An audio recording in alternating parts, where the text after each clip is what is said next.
Ce sont les îles bouillantes.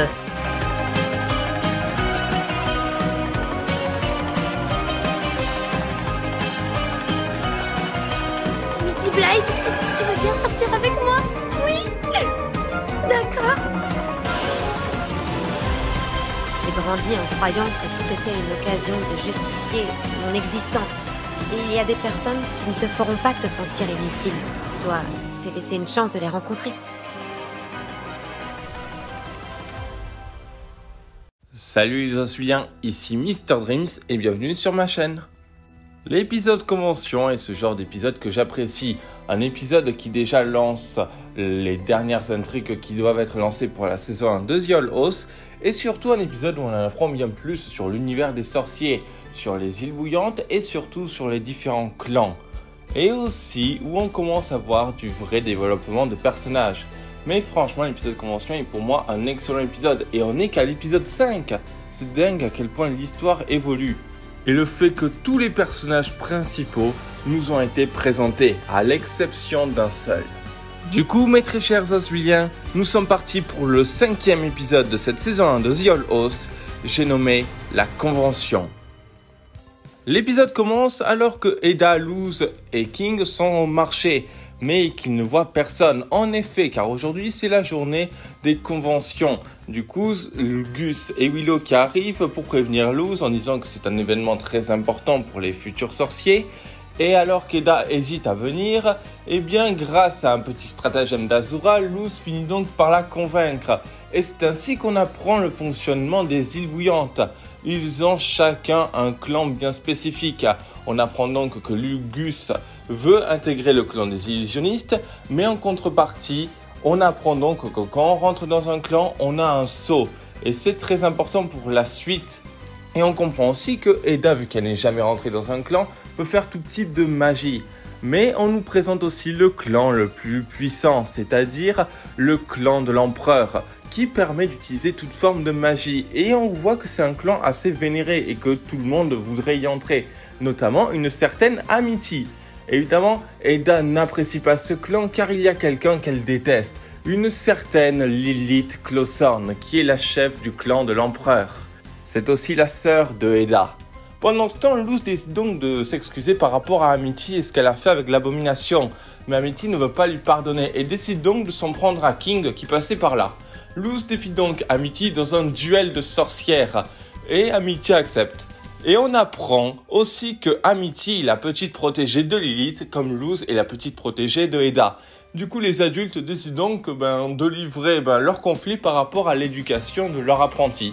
Bon, évidemment, on apprend que Luz n'a pas appris beaucoup de sorts à cause de Eda, bref, 0, et commence un combat de triche entre Amity et Luz, où les deux parties ont triché parce que l'une savait que l'autre allait tricher.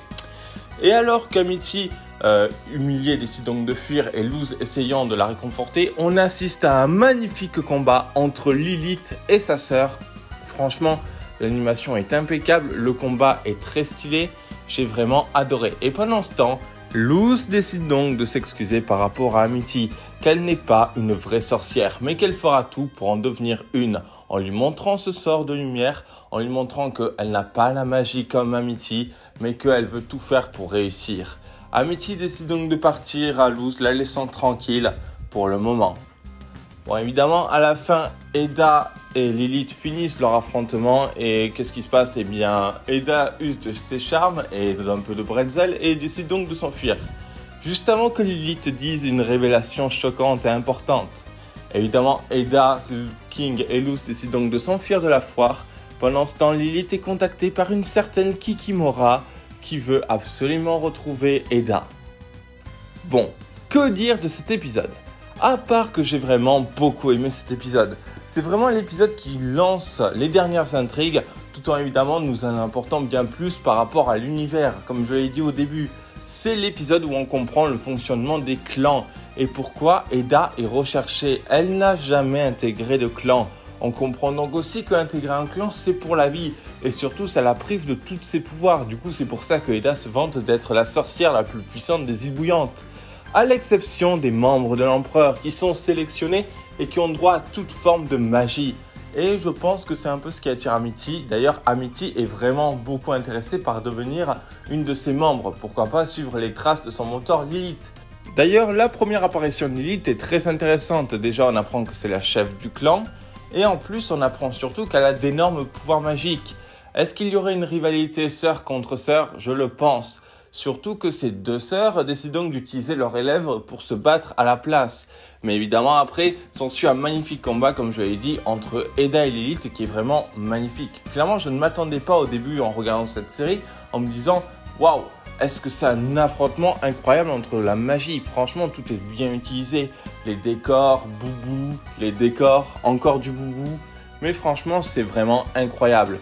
Évidemment, la scène touchante, c'est aussi entre Luz et Amity. En effet, on ne se douterait pas beaucoup que Luz et Amity finissent par être ensemble. Et pourtant, Amity, dans les premiers débuts, détestera Luz par rapport à ça. Comme elle a dit, elle ne s'attire jamais de problèmes. Sauf à cause de Luz. Des problèmes qui, connaissant sa famille, on sait que ça donc lui attirera encore plus de problèmes par rapport à ça. Mais franchement, elle finit donc par comprendre Luz et par la laisser tranquille. Car Luz est aussi passionnée de magie.